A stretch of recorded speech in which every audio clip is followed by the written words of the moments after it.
Buenos días, estimados estudiantes.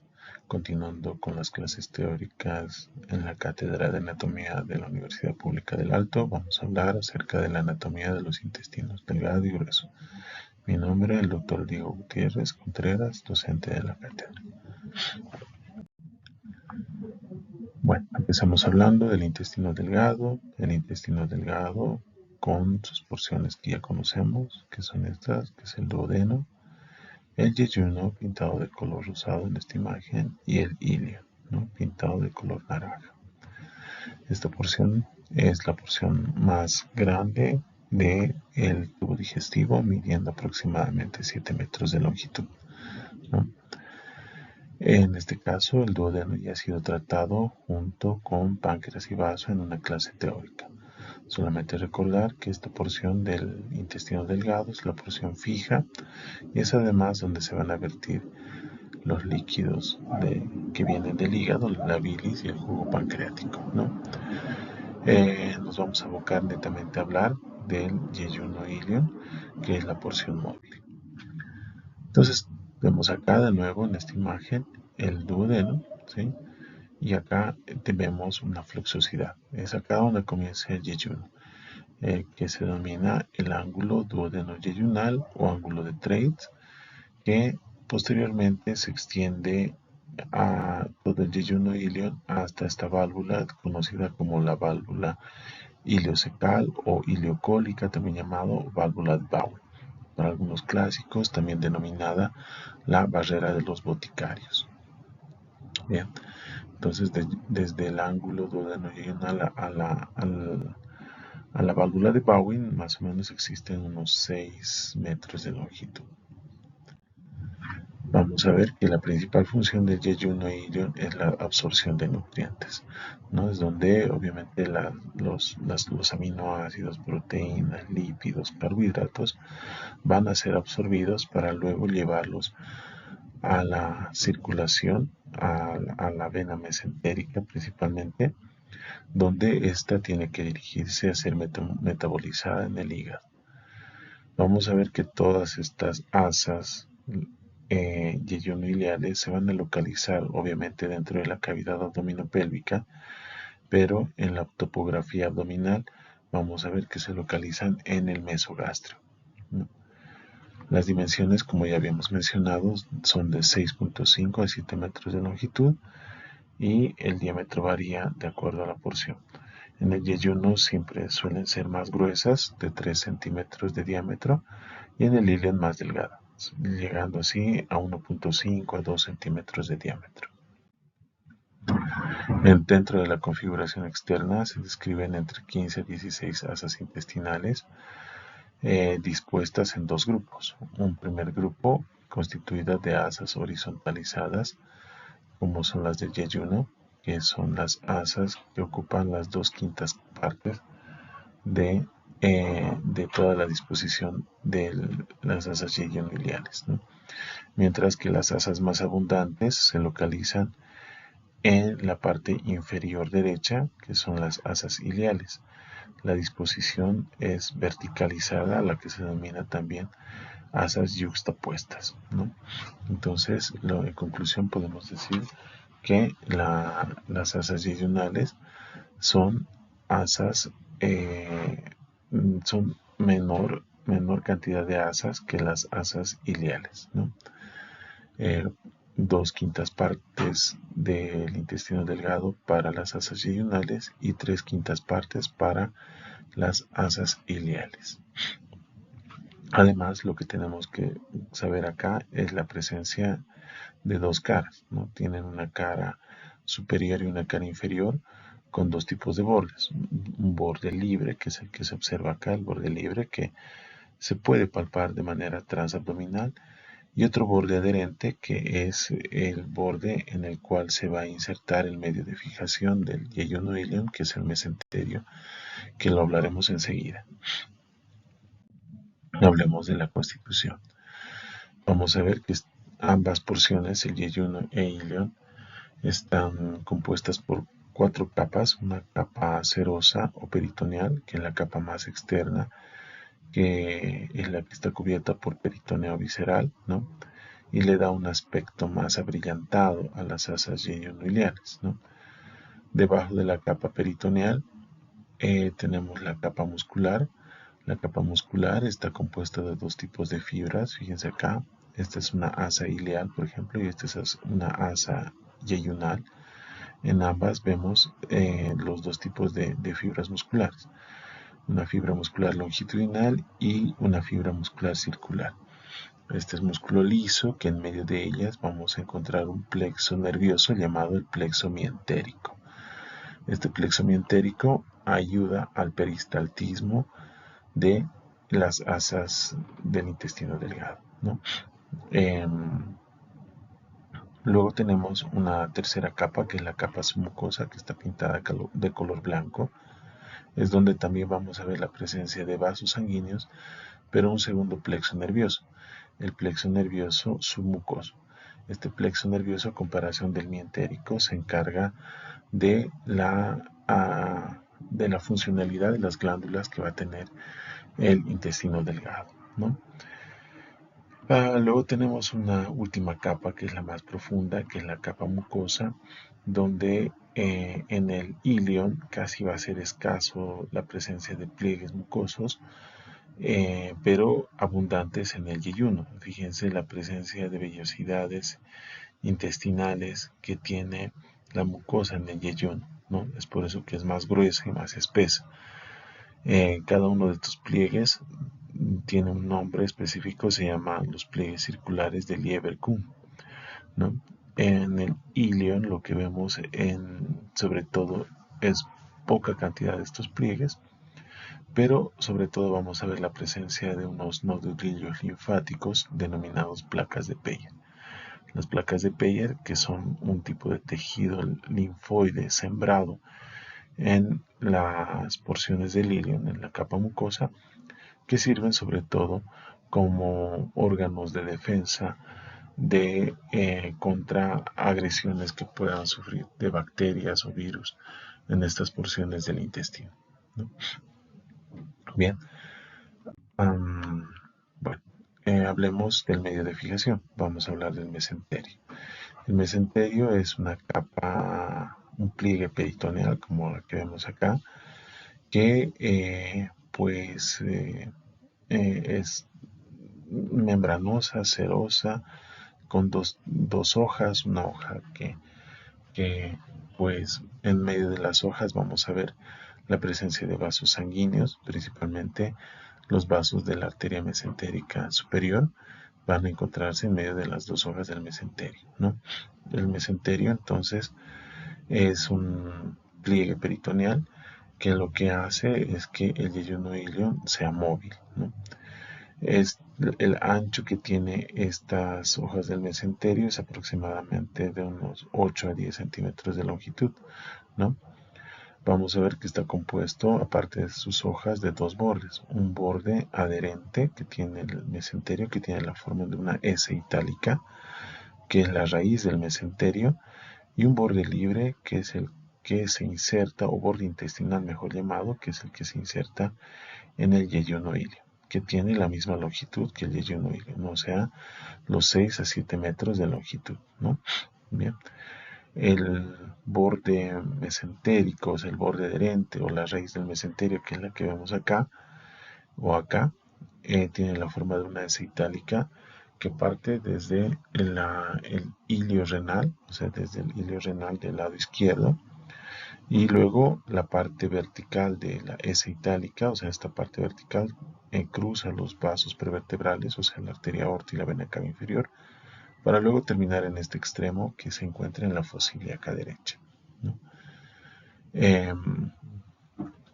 En medio de sus dos hojas vamos a ver la presencia de los vasos sanguíneos que se dirigen hacia el yeyuno ilio. Y pues acá tenemos la irrigación arterial, ¿no? La arteria mesentérica superior, que es una gran arteria que nace de la arteria aorta a la altura de la lumbar 1.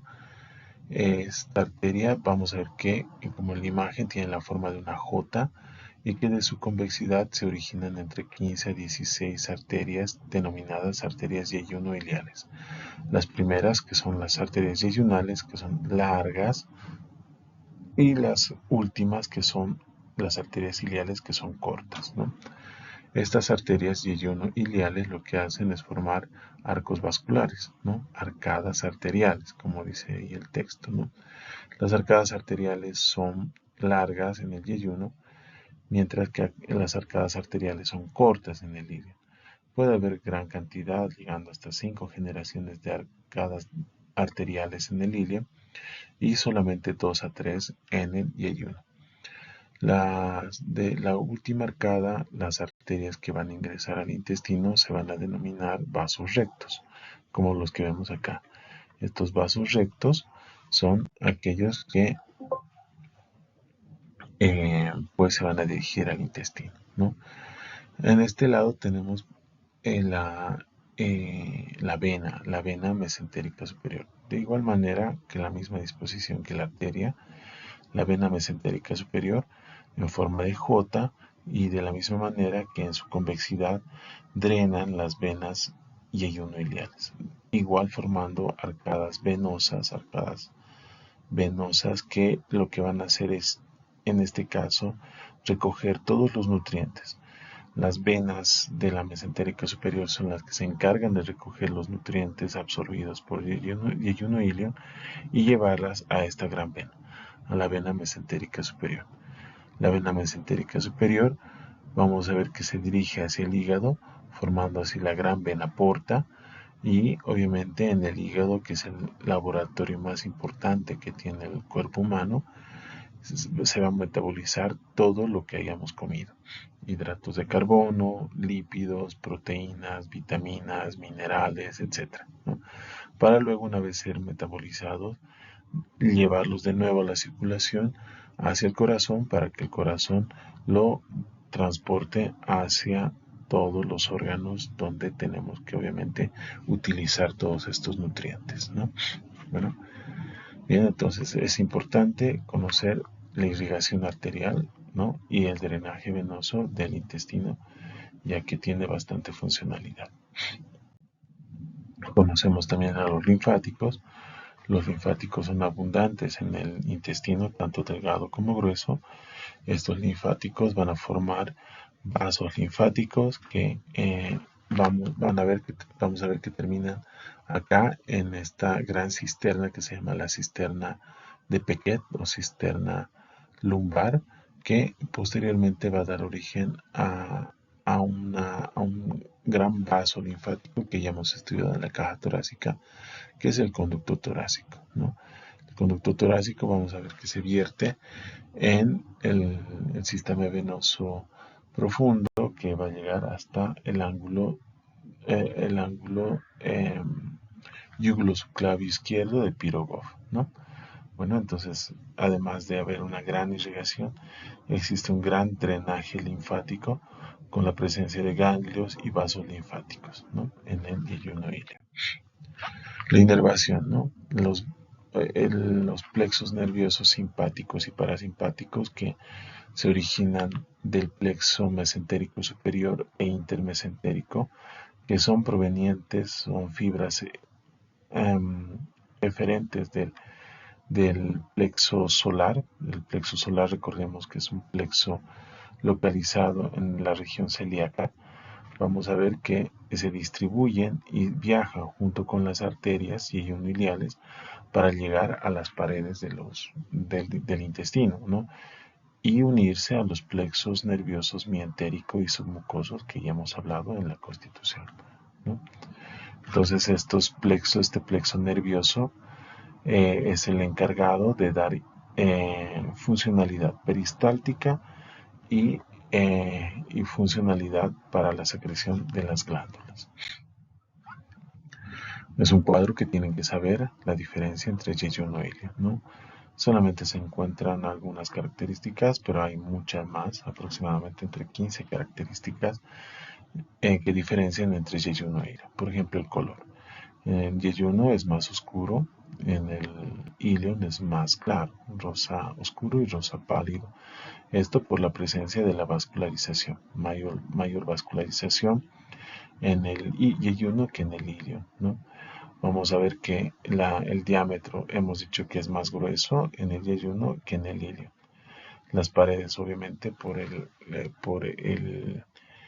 los pliegues circulares, estos pliegues circulares, o sea, la mucosa, hace que el yeyuno sea mucho más gruesa y pesada y más fina y delgada en el ilio, ¿no? Los vasos rectos hemos visto que son más alargados y más cortos en el ilio. Las arcadas son bucles más grandes y bucles más cortos en el ilio. La grasa a nivel del mesenterio es de menos cantidad y mayor cantidad en el ilio, ¿no? La mucosa que forma los pliegues circulares son grandes y altos y densos, por eso es el calibre y el color son mucho más oscuro y grueso que más escasos en el ilio, ¿no? Los ganglios linfáticos de las placas de Peyet son escasos en el yeyuno y numerosos en el ilio, ¿no? Entre las características que podemos citar entre yeyuno e ilio, ¿no? Hay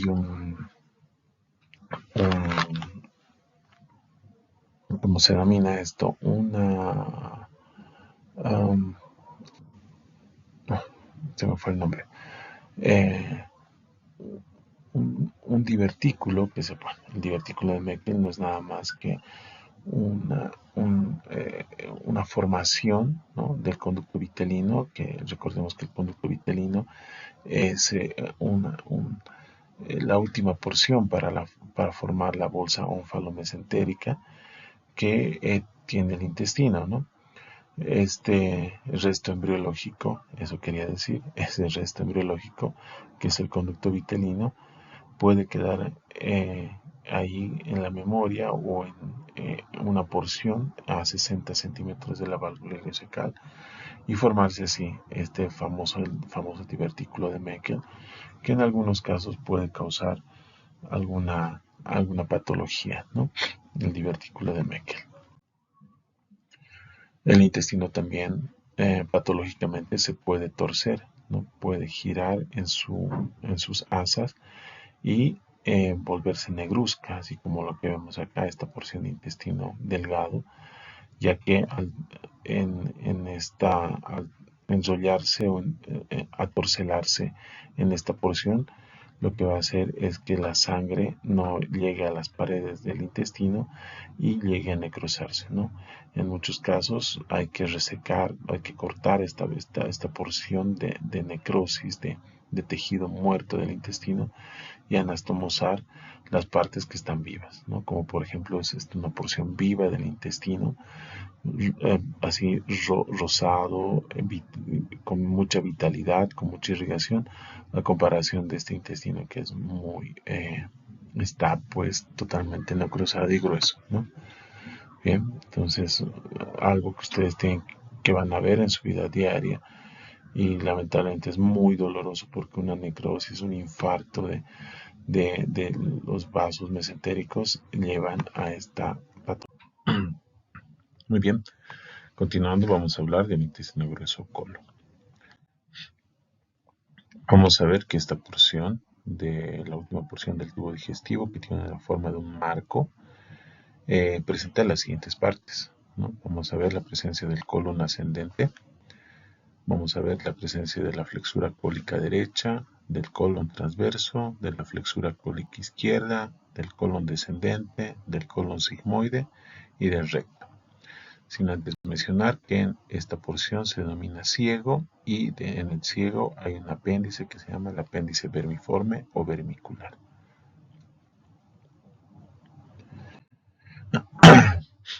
Vamos a ver que esta porción, desde la válvula ileocecal, que es esta, hasta el orificio anal, mide 1.5 metros de longitud, ¿no? Y que su principal función es la absorción de líquidos y de electrolitos. En relación a el diámetro, vamos a ver que a nivel del colon ascendente, el diámetro es de 7 a 8 centímetros de longitud. En el colon transverso es 5 centímetros, en el descendente de 3 a 5, en el sigmoide de 5 a 7, en la ampolla rectal de 10 centímetros de longitud, ¿no? Lo que cabe mencionar que a ese nivel, pues sabiendo las mediciones un colon mayor a 1.5 metros de longitud, llamaremos a esto un dólico colon, y un colon aumentado en diámetro, como en este caso en la enfermedad de Hirschsprung, por ejemplo, es mayor a los diámetros de ya los mencionados en la anterior diapositiva, ¿no? Mayor a 5, 7, 10 centímetros de longitud, como vemos acá. Podemos ver también de esta manera como el colon a nivel sigmoideo, ¿no? El colon sigmoide aumenta de volumen y pues a esto se llama dólico megacolon, ¿no? En una cirugía podemos ver, fíjense, cómo el intestino grueso es tan ancho, ¿no? Esto porque pues puede haber una destrucción de las fibras nerviosas que evitan que haya un peristaltismo a este nivel, ¿no? Y esto puede volvularse, o sea, puede torcerse y así como el intestino delgado puede tener la obstrucción de vasos sanguíneos y de esa manera producir una isquemia en ciertas porciones del intestino grueso. Entonces, ya les había mencionado acá las porciones del intestino grueso. Vamos a empezar a hablar de su localización. Recordemos que el ciego y el apéndice se localizan en la fosa ilíaca derecha, el colon ascendente en el flanco derecho, el ángulo cólico entre flanco derecho y hipocondrio derecho, el colon transverso en mesogastrio, el ángulo cólico izquierdo se localiza en la parte de hipocondrio izquierdo, el colon descendente en flanco izquierdo, el mesocolon sigmoide, el colon sigmoide en fosa ilíaca izquierda y región pélvica, ¿no? Y el recto ahí relacionado con el hipogastrio. Tres características que tiene que tener el intestino grueso: la presencia de obstrucciones, que son estas abollonaduras que tiene, la presencia de apéndices epiploicos, que es la presencia de estas masitas grasas que se insertan en las tenias cólicas, muy abundantes, por ejemplo, en el colon sigmoide, y la presencia de las tenias cólicas, que son tres, ¿no? Esta que se puede observar claramente acá, que es la tenia cólica anterior, esta que viene de la parte posterior, que es las tenias mesocólica e epiploica, llamadas así para la inserción de los pliegues peritoneales mesocolon transverso y epiplón mayor, ¿no? Estas tenias cólicas no es nada más que la reunión de las fibras musculares lisas de esta porción del tubo digestivo que ayudan a el peristaltismo, ¿no?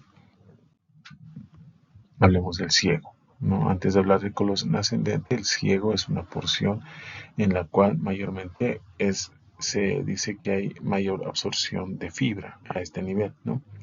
Localizada en la fosa ilíaca derecha, donde en el extremo inferior interno está la presencia de un orificio de abertura que es del apéndice secal o apéndice vermiforme, ¿no?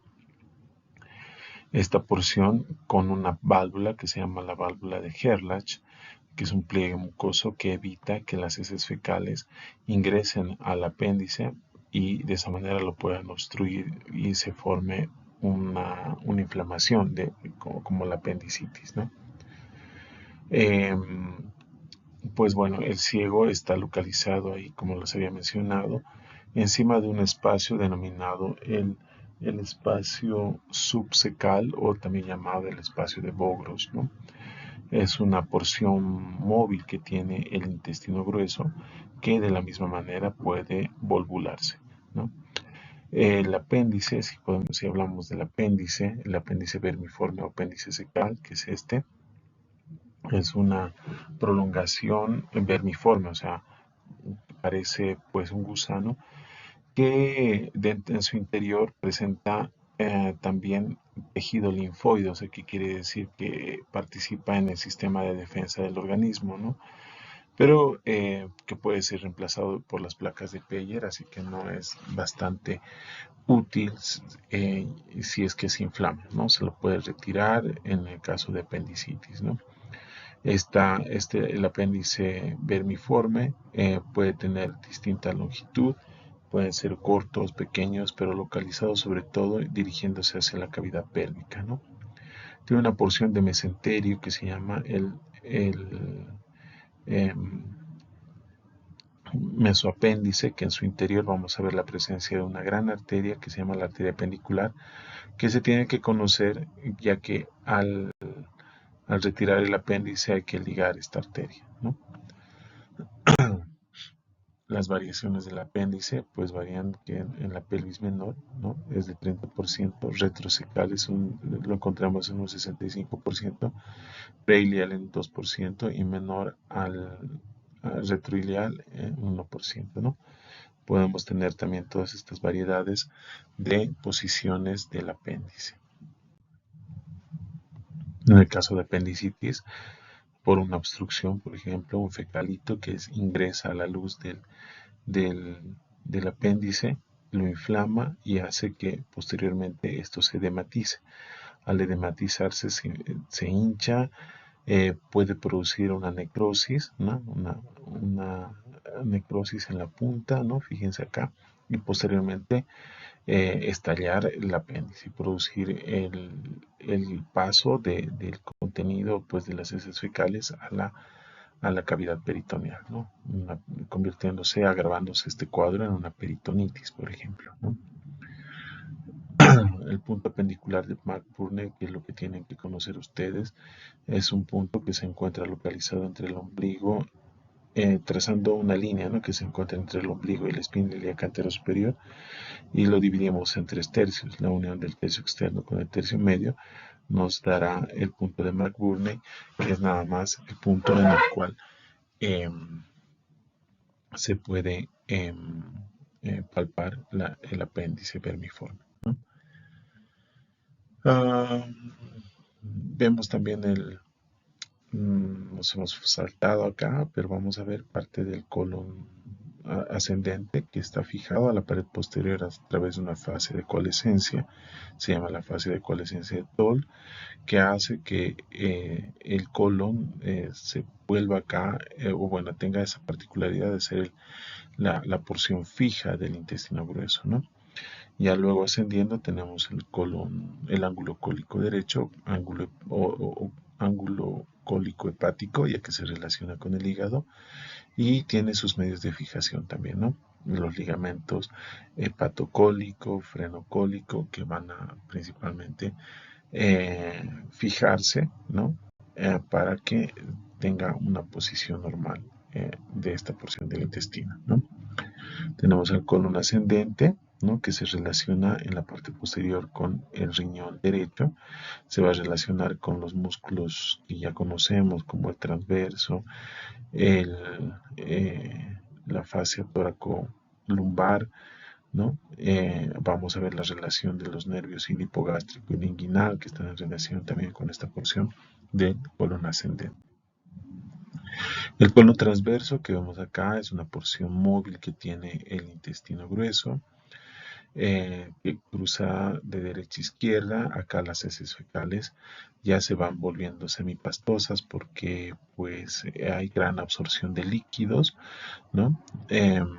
Vamos a ver que estará delante del páncreas, estará delante del duodeno, debajo del estómago y fijado sobre todo por el mesocolon transverso. El mesocolon transverso, que es este pliegue peritoneal que fija el colon transverso hacia la pared posterior, hacia la segunda porción del duodeno, al páncreas, llegando hacia el vaso, ¿no?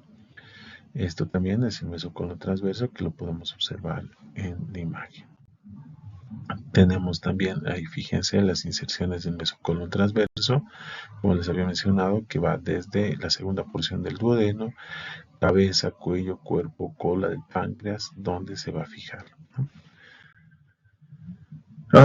En el colon transverso también vemos la inserción del epiplón mayor, ¿no? El epiplón mayor es este pliegue peritoneal que se encuentra insertado en la curvatura mayor del estómago hasta el colon transverso, ¿no? Este pliegue peritoneal que va a localizarse delante de las asas ilionoileales y que de cierta manera protege estas vísceras, ¿no? Bueno, entonces y además es donde vamos a ver la localización de grasa que se encuentra entre las dos hojas del epiplón mayor. El ángulo cólico izquierdo o esplénico, este ángulo que se relaciona con el vaso, vamos a ver que tiene medios de fijaciones con el páncreas, el ligamento pancreático cólico, el espleno cólico y el freno cólico. Son tres ligamentos que fijan el ángulo cólico izquierdo a su posición. El colon descendente, que también está relacionado con el riñón, el vaso, los músculos ya mencionados que en el lado contralateral, con los mismos nervios. De la misma manera, es una porción en la cual el colon está adherido a través de la fascia de coalescencia de Told, ¿no? Es una porción fija, al igual que el colon ascendente. Ya en esta porción, las heces fecales se tornan más duras, más espesas, más pastosas. El colon sigmoide, que se extiende desde la cresta ilíaca hasta la tercera vértebra sacra, tiene dos porciones, una porción ilíaca, la que se relaciona con el hueso ilíaco, y una porción pélvica, la que se va a relacionar con la pelvis menor. ¿No? Es una porción también móvil, al igual que el colon transverso, y tiene la presencia de un meso que se llama el mesocolon sigmoide, que lo adhiere hacia la pared posterior del intestino, ¿no? Ya las heces fecales acá se tornan más espesas, más pastosas, para luego dirigirse a la ampolla rectal. A este nivel, en el colon sigmoide, la presencia de las tenias ya no son en el número de 3, sino vamos a ver que son en número de 2, la presencia de las tenias cólicas. Este es el mesocolon sigmoide que adosa el colon sigmoide hacia la pared posterior. Esta porción del colon sigmoide, que es bastante móvil, puede volvularse, ¿no? Puede enrollarse, como vemos acá, ¿no? Fíjense en su formación, y se forma un vólvulo, el cual de la misma manera obstruye los vasos sanguíneos, y esto es muy doloroso, ¿no? Fíjense este vólvulo, el vólvulo sigmoide, que puede sufrir un paciente, incluso niños, ¿no? Bien, ahí en una cirugía, fíjense cómo se extrae el vólvulo sigmoide. Hay que desenrollarlo para ver si tiene vitalidad. Si no tiene vitalidad, si está negro, necrosado, entonces habrá que resecar y anastomosar las partes vivas, ¿no? Entonces, grande la presencia del colon sigmoide, ¿no? Bien, en la última porción ya es el recto, ¿no? El recto, que se localiza en la cavidad pélvica, comienza en la ampolla rectal. A nivel de la ampolla rectal es donde se van a concentrar las heces fecales, y donde obviamente ya una vez repleto la ampolla vamos a tener el deseo de la defecación, ¿no? A nivel de la ampolla rectal vemos la presencia de unas válvulas que se llaman las válvulas transversales de Houston. Estas válvulas ayudan a que las heces fecales se vayan colectando para luego ser expulsadas, ¿no?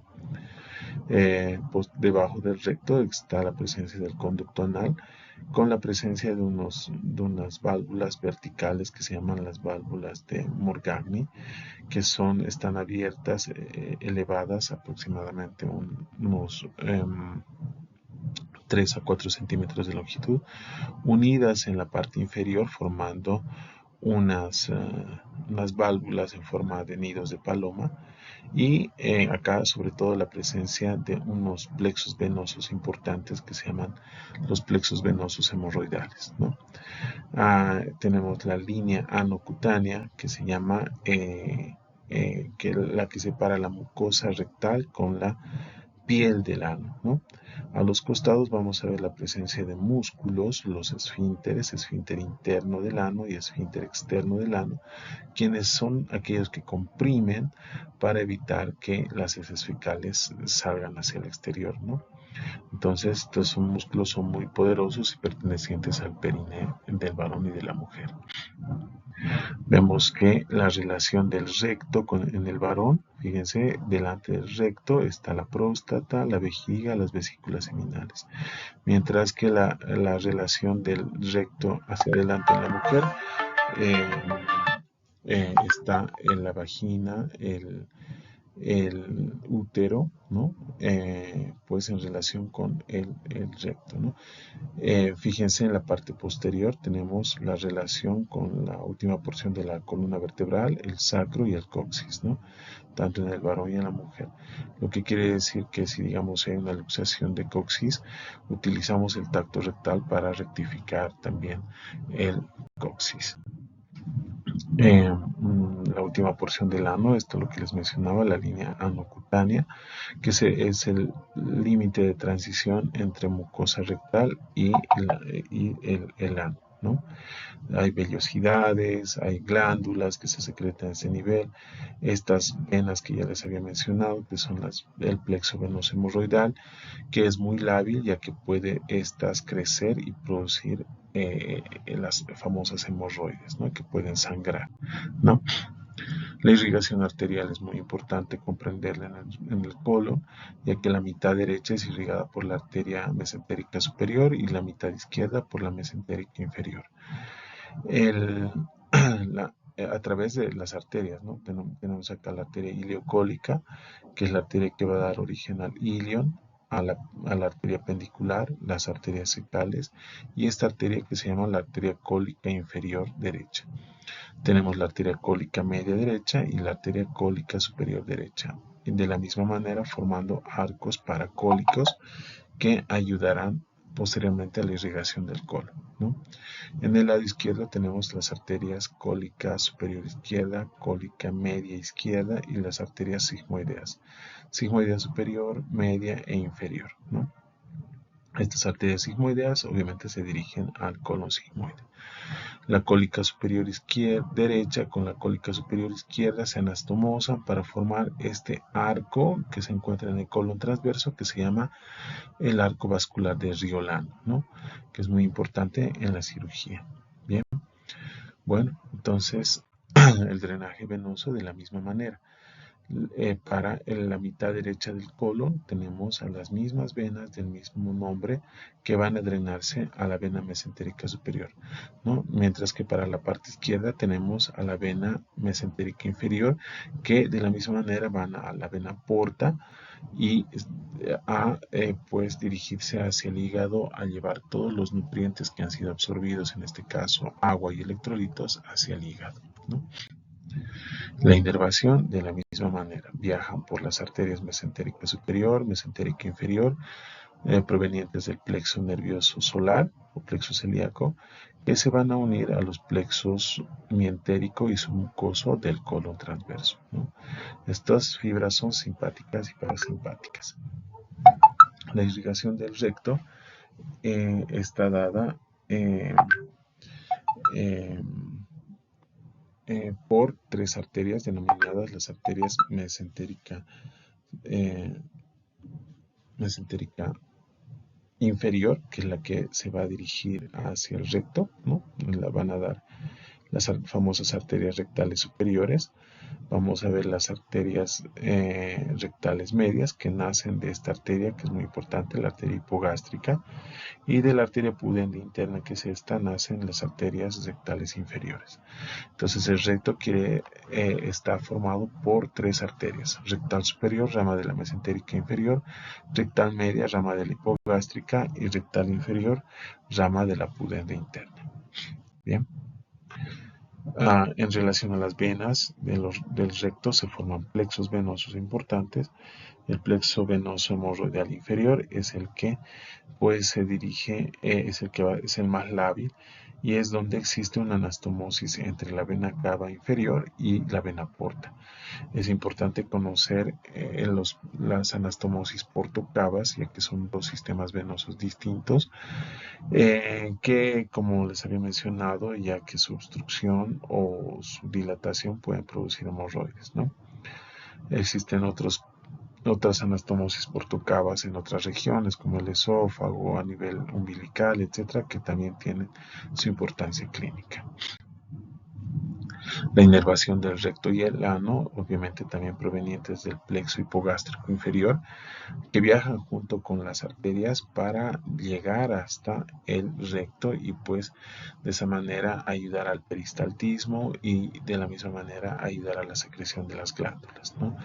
El plexo también sacro, plexo que se va a encargar de inervar a los esfínteres, al elevador del ano, al esfínter externo e interno del ano, van a ayudar a que eh, pues podamos tener una buena musculatura a nivel del periné y evitar una relajación de esfínteres, por ejemplo, ¿no? Cuando hay una lesión medular se daña estos nervios y obviamente no hay un control de los esfínteres y el paciente va a tener que usar pañales ya que no puede controlar la defecación, por ejemplo, ¿no? Ahí vemos la correlación clínica.